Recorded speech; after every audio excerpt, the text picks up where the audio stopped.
On today's show, we visit Plymouth Gurnet Light, take a walk through Tucker's Preserve, travel through space with Blake Planetarium, and talk about upcoming things to do in our South Shore towns. Let's get started.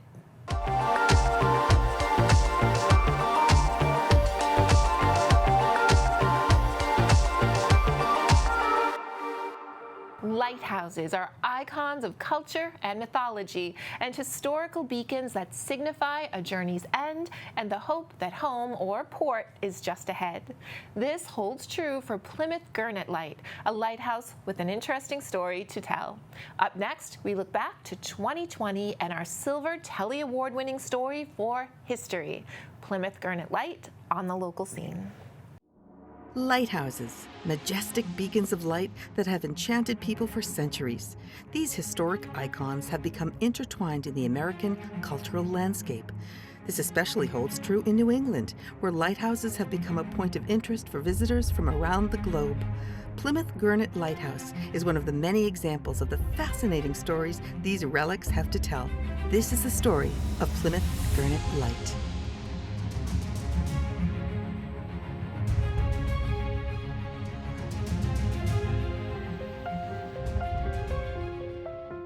My father, Edward Rowe Snow, was an author, lecturer, historian. He taught me that lighthouses are important, that they're special. They symbolize part of our history. I think that Europe has castles, but the United States has lighthouses, and they are our castles. Lighthouses were a navigational tool that were originally used before modern GPS systems, dating back since the times of ancient Egypt. Modern lighthouse structures in the United States have been in existence since the 1700s, protecting sailors from rocky shores and saving countless lives. New England has become famous for lighthouses. These sentinels have become an iconic symbol of the country's founding and a fascinating draw to the region. In fact, New England is home to over 200 lighthouses, including Plymouth Light, also known as Gurnet Light, a 39-foot lighthouse sitting on a 27-acre peninsula located on the northern boundary of Plymouth Bay. Like many of its counterparts, Plymouth Gurnet Light has an interesting story to tell. Gurnet Light was built in 1768. It was first two lighthouses. It was a house with a light at each end, and it was the third lighthouse in Massachusetts, the 8th in the United States, and it was twin lighthouses, so you could tell where you were. Where the Commonwealth of Massachusetts decided that the entrance to Plymouth Harbor needed to have some form of an aid to navigation. The early tower was a single dwelling with two lanterns on each end. It was not the lighthouse that you look at out there today, or the lighthouse that most people recognize as a lighthouse. The wooden lighthouse was designed to be built 20 feet high and 15 feet wide, with a lantern on each side, making Gurnet Light the first twin lighthouse in the country. Twin lighthouses were built initially so they could distinguish that lighthouse from the other two lights that were in Massachusetts. And as time went on, more lighthouses were built with different characteristics. Finally, in 1924, the technology caught up to the lighthouses, and they were able to have lighthouses flash. Like Minot's Light flashes 143, Graves Light is flash, and they were able to take down one of our lighthouses, one of the lighthouses at Gurnet Light, so there's just one, and then it could have its own characteristic flash. With all lighthouses came a keeper, a brave soul who battled perilous storms and desolation and preserved the radiance of the light. For many years, all lighthouse keepers had been male, but Plymouth Gurnet Light holds a special place in history for having the first female keeper. Hannah Thomas, we believe, was born on the Gurnet in 1731. She eventually married at a fairly late age for that period of time, at about 30 years old. And I believe she married her cousin, John Thomas. They had 3 children together. The Gurnet land itself was originally owned by Hannah's father, and for many years, the Thomas family owned and operated the dairy farm that resided on the land. When her father died, Hannah, along with her husband John Thomas, inherited the farm and the Gurnet. In 1776, the Revolutionary War was fully underway.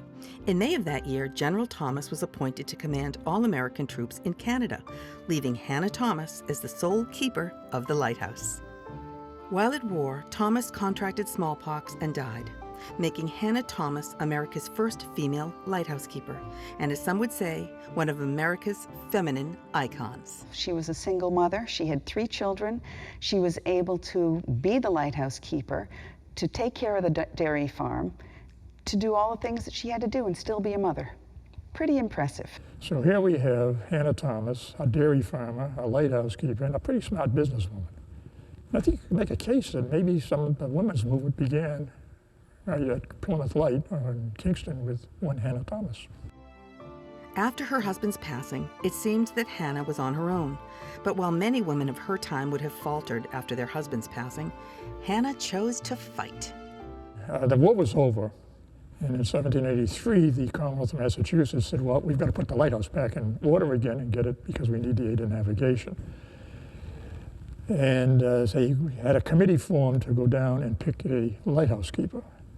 And they were interviewing people for lighthouse keeper, and at one point in time, Hannah Thomas must have raised her hand and said, we got a problem here. Because if you're going to hire some guy as a keeper here, then you're going to have to take your lighthouse off my land. And because she owned the land underneath the lighthouse, and the lighthouse was leased to the Thomas family, and the terms of the lease were that John Thomas or his heirs were to be keeper of the light, and John was heir. Well, the committee didn't know what to do, so they go back to Boston. And the Massachusetts legislation actually passes a law allowing Hannah Thomas to be keeper of Gurnet Light. They also paid her 80 pounds per year to run the light, which is 20 pounds more than they paid her husband. I suspect they were becoming a little bit afraid of her. Then she said, by the way, she said, you built a fort out there and you damaged my dairy farm when you built the fort. I want compensation for that. So again, they passed another law awarding her, actually they awarded her all the barracks and the structures that were out there for the fort. So Hannah Thomas became the first woman lighthouse keeper. Being the first twin lighthouse and having the first female lighthouse keeper in the country are not the only reasons why Gurnet Light has a notable history. In fact, it could be said that the lighthouse has a bit of a peculiar past.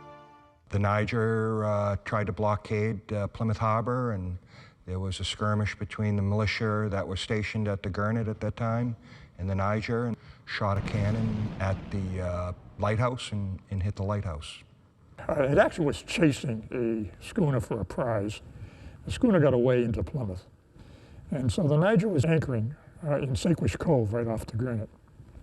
They also noticed that there was a party of armed militia at the lighthouse and on the beach. And for whatever reason, the militia, in their great wisdom, decided they would fire their muskets at a 32-gun British frigate. Probably not the wisest thing to do. Well, as the logbook answered, we replied with our great guns. Whether it was hit by a cannonball or grape shot, we know that something did happen. And if it did get hit by grape shot, it's the only lighthouse that was ever hit by grape shot. Throughout the years of its existence, the lighthouse has taken on many different shapes and forms due to various circumstances, including fire, weather, and ever-changing technology.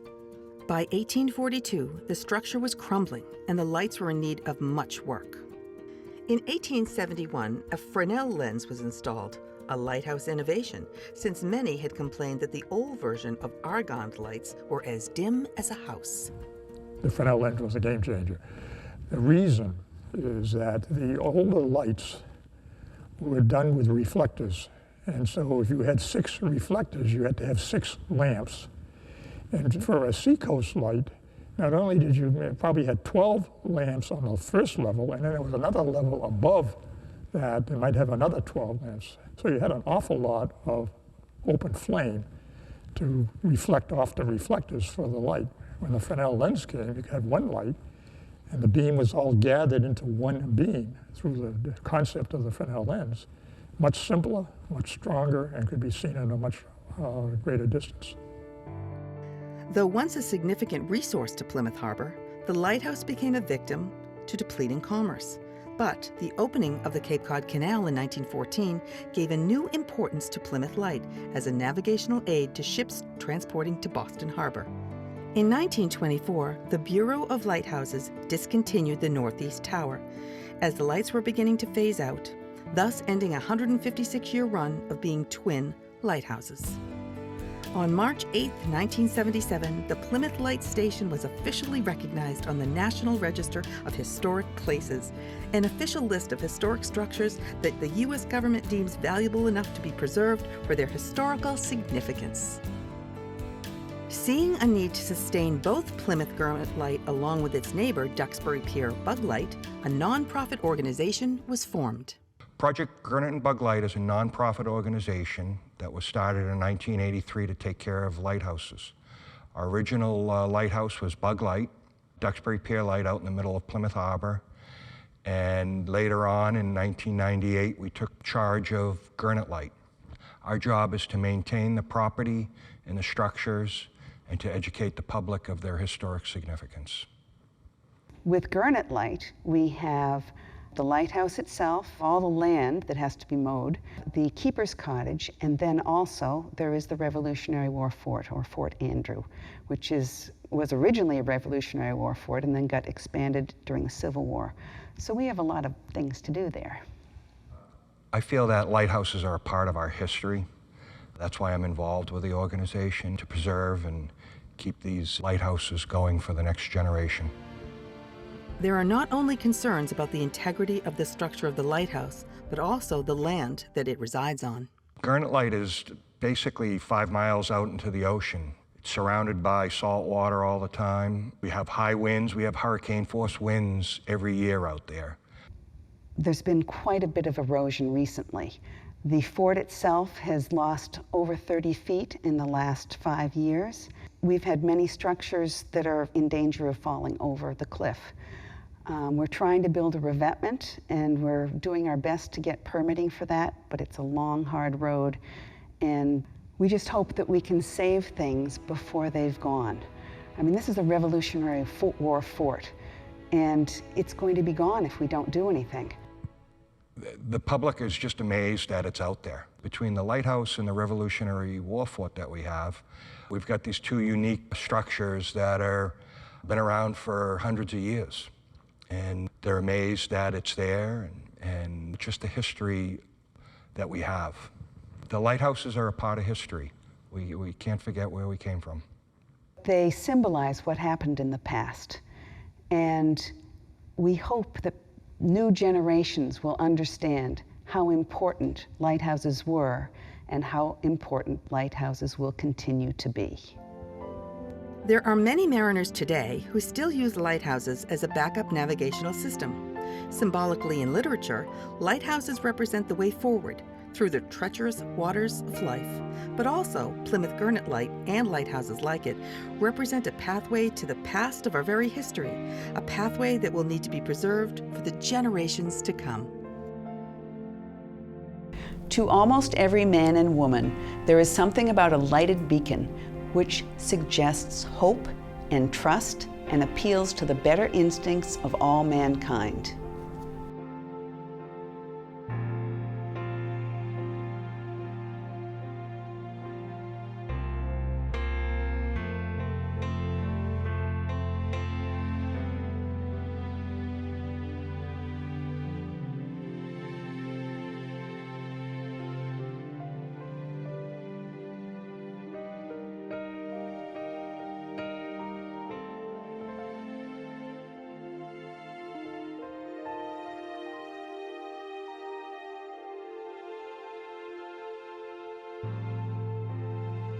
To learn more about Plymouth Gurnet Light, visit buglight.org.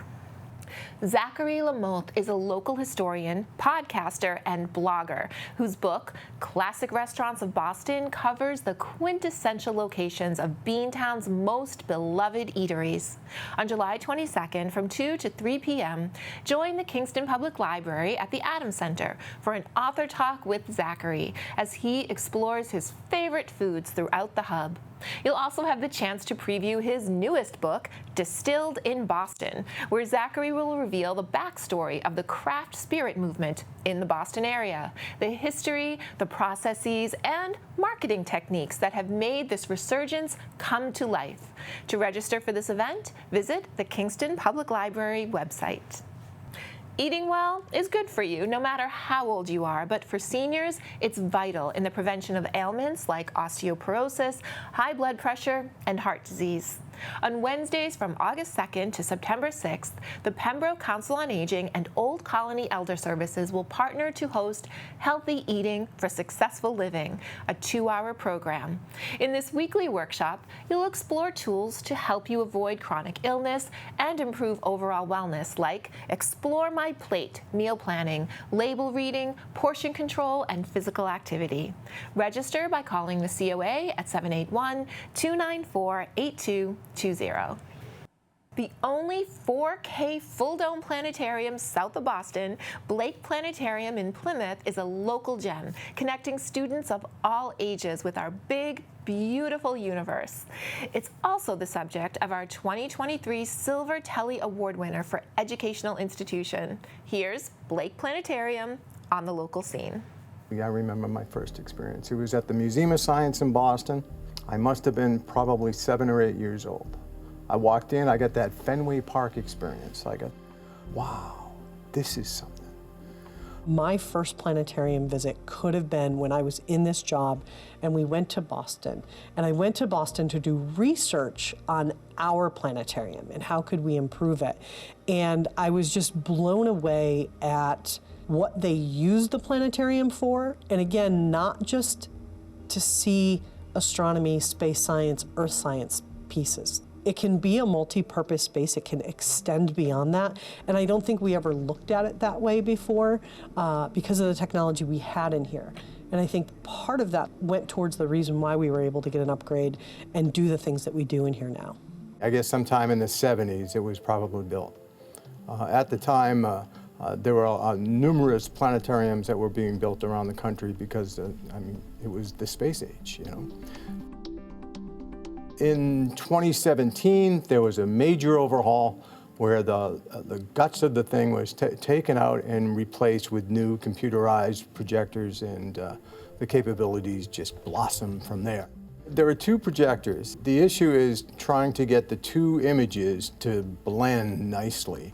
That's the difficulty. So we have computers running one projector, a computer running the second projector, a third computer that synchronizes those 2 so that everything that's shown stays in sync and blends together. There's a seam right across the center of the dome. They've done such a tremendous job that you can't see where these seams come together. It's a seamless view. The computers allow us to do a lot more than the original planetarium projector back in Dr. Blake's day. We're no longer stuck to just the sky. We can go into space, and the options are tremendous. You walk in and you just get this sense of a different area here. Once they start seeing the science behind it, hopefully in an entertaining way, some of our programs are incredibly well produced. They're incredibly entertaining and educational as well. Our #1 priority is actually the school kids of Plymouth. So during the school hours of the day, we're entertaining students from all across Plymouth. They come by bus, they come here, they enjoy their programs, go back. When we look beyond the school day hours, we're open to the public for whatever we think is going to interest them. So it might be, oh, we're landing, you know, on the moon, so let's do something around the Apollo. Or we have, you know, it's the dead of winter and we want to do something around meditation, we'll do something there. February vacation is coming up, so we'll feature children programs. So what we're trying to do is really meet the needs or the interests of the community, but it can run the gamut from astronomy to life science to earth science to physical science. We can do anything in here. We can actually do non-science programs as well. So it's really just a matter of what folks are interested in, what we see people buying tickets for. My primary purpose is to try and clarify the misconceptions. So it's important that people know that the sun doesn't come straight up from the horizon, that it's not directly overhead at noontime, that the seasons aren't due to the fact that we're closer to the sun or farther from the sun. The facility of the planetarium makes it just unbelievably easy to reconnect those conceptions, to make them no longer misconceptions, but to understand how it actually works. Steve's Friday shows, the first Fridays that we do the beginning of every month, they come back again and again and again for that program, and it sells out. Our programs we had around the holidays sold out, and people, can you do more? And I'm like, we just don't, we don't have the resources right now to do that, but we do have other programs, so please, check out the schedule and come on back. I think the benefits of getting to come here, the benefit is, one, you don't have to drive into Boston to do it, right? We are here, we are so close to everything, but that greater benefit is just that appreciation for the world that you may not know about. And again, because we can offer programming in so many different areas, we can give folks appreciation for things that some people have never even heard about, or you've heard comments like dark matter before, but you don't know what that is. Come and check it out for 30 minutes, 60 minutes, and see what it's all about. You never know what that might interest you in terms of picking up a book or watching a follow-up program or coming back here for another program. I want them to get a feel for where they are within the universe, because we are a part of the universe. Every atom in our bodies, with the exception of hydrogen, was made inside of some burning star billions of years ago, which exploded. And the material went into space and collected into new stars. And when a third or fourth generation star like our sun formed and the planets formed around it, and we formed on that, we essentially are star stuff, which is a Carl Sagan quote. We are the universe experiencing the universe. And that sense is something that I hope that they take away. I want people to take away that lifelong learning aspect. I want people to be interested enough, to be honest, to come back. It's such a reasonably priced experience that, it is something that you can come to and check it out. You can come back and bring your children. You can come back and bring a family member who's visiting from out of town. We want you to seriously consider it over and over again. Even our First Friday program, it's different each month. We're current with the night sky.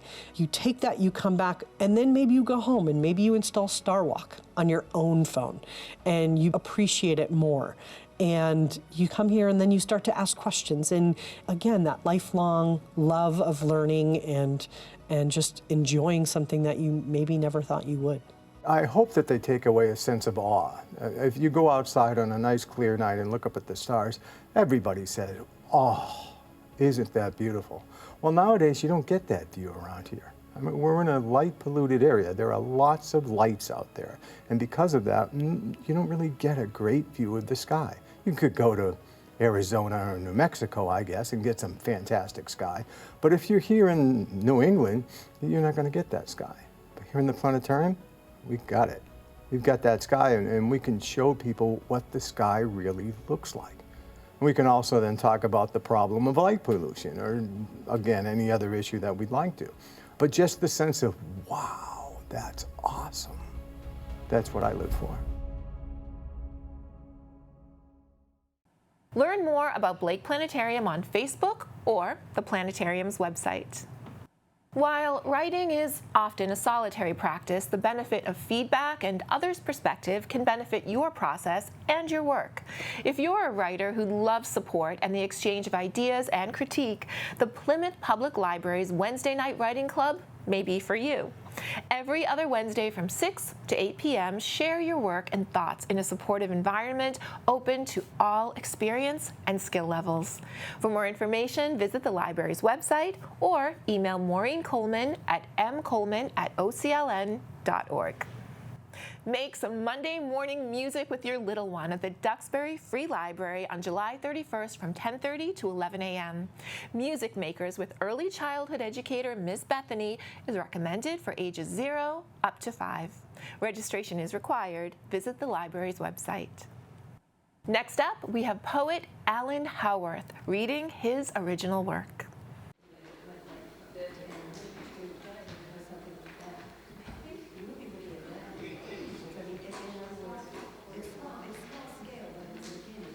Our next poet is Alan Howarth. He's been writing since 3rd grade. He's a member of several local poetry groups, including Duxbury Public Library. And just this evening, he turned me on to a 60s rock group that I'm going to look up when I get home, Eden's Children, for whom he wrote lyrics, as well as singer and pianist Cecilia Pryor. Alan, welcome to the stage.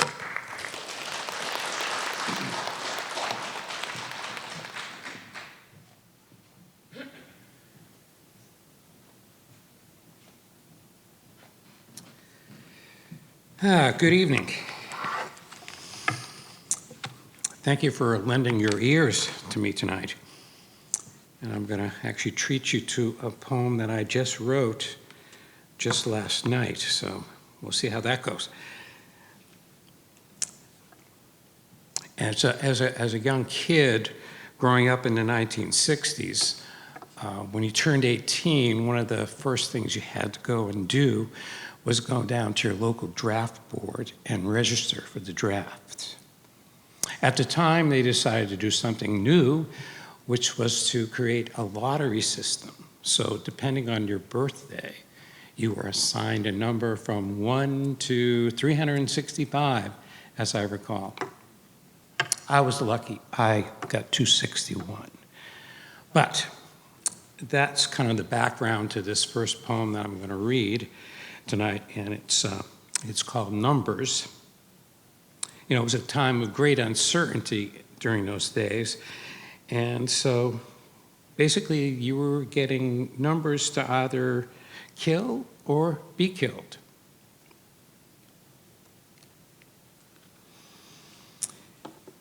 It could be 1 or it could be 261, just numbers, or they carried the burden of life and death on their strong shoulders. Numbers whose meaning meant who could live and who could die. It was a lottery for war.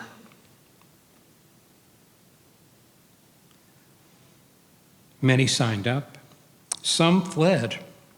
I was lucky. I was deferred. I drew 261. Thank you. And I have one other poem that I'm going to read tonight. And this is dedicated to 2 dear casualties of the 1960s, Michael James Callahan and Sandy Brown. And this is called Standing. Standing for fear my footsteps would falter, I am here on the riverbank, hearing you asking me to put on my armor and wear your colors. You ask not that I go to battle on the fields of Spain or in the dark forests, but the alleys of despair and the streets of loneliness.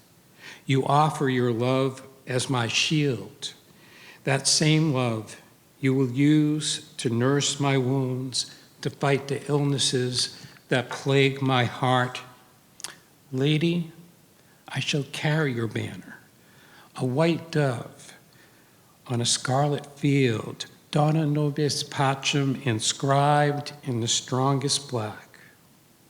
And lady, I shall carry your love of this river, of the lonely gull, of these dying October flowers, and lady, my pledge to thee, sworn on the stars, I lay my pen at your feet, for I own no sword. Thank you. Tidmarsh Wildlife Sanctuary is a 481-acre property that's home to a vast array of cold water streams, ponds, forests, and woodlands. Formerly a cranberry bog, this restored and protected land is now open from dawn to dusk for the whole community to enjoy. If you're interested in a guided tour, join Mass Audubon Guides, who lead a free group walking program every Wednesday from 10 to 11 a.m. You'll learn about Tidmarsh's restoration, the wildlife that inhabits the sanctuary, and what's in store for its future. For more information, visit the Mass Audubon website. Downtown Plymouth is the place to be on a Friday night. From now until August 25th, head over to Shirley Square to enjoy live, local musicians as they jam the early evening away from 4 to 6 p.m. Rock music duo Just Two Guys will take the sidewalk on July 28th to provide the perfect kickstart to your weekend. In addition to the summer dates, there will also be performances on September 1st and October 6th. Visit cplymouth.com for a full schedule. On June 29th, 23 students successfully completed Quincy College's Practical Nursing Certificate program and were honored at the program's traditional pinning ceremony. Among the graduates were Plymouth residents Jacqueline Miller and Jamie Jerez. This ceremony marked the culmination of the students' hard work in classroom instruction and clinical training and concluded with the recitation of the International Council of Nurses Pledge, an oath that affirms the common goals of nurses around the globe. Congratulations, graduates, and welcome to this immensely vital field of work. For more information on Quincy College's Practical Nursing Certificate program, visit quincycollege.edu/nursing. Tucker Preserve in Pembroke is a 78-acre natural oasis with a network of looping trails that takes hikers through woods, streams, and a variety of stunning views. Our walkthrough of these lush conservation lands won the local scene the 2020 Silver Telly Award for Nature and Wildlife. Here's a walkthrough of Tucker Preserve.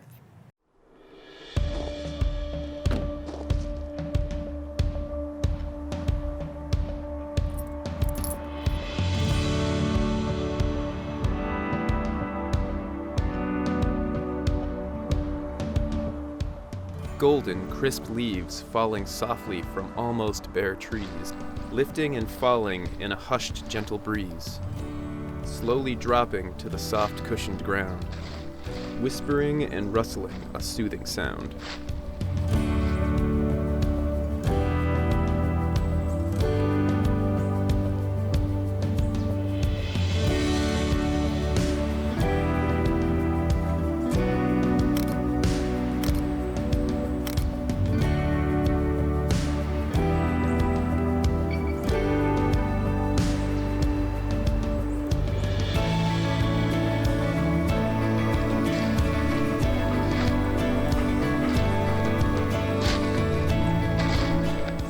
Coppers, golds, and rusted tones, Mother Nature's way of letting go.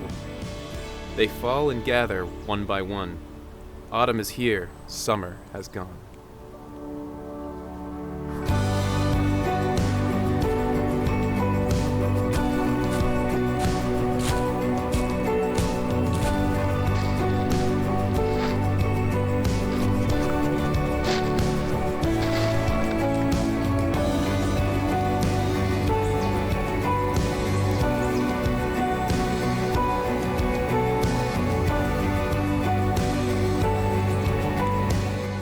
Crunching as I walk through their warm, fiery glow, nature's carpet rich and pure that again shall grow, to protect and shield its majestic tree, standing tall and strong for the world to see.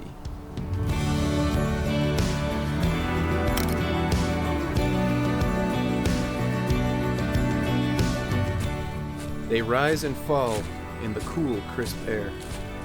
It's a time of change in this world we share. Nature's importance reflecting our own lives, letting go of our fears, and again, too, we shall thrive.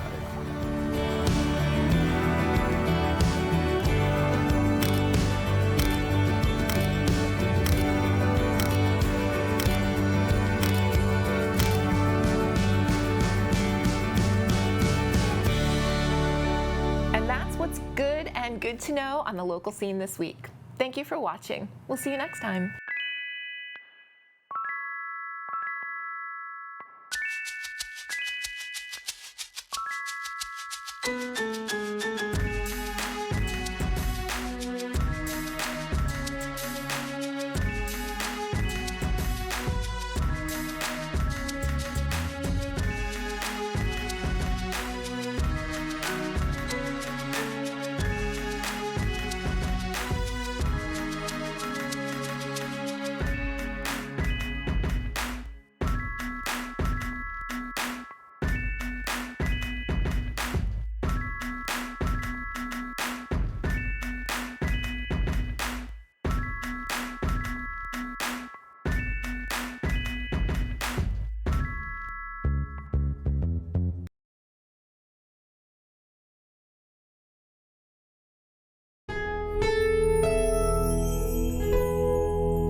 Thank you for watching. We are grateful for your attention.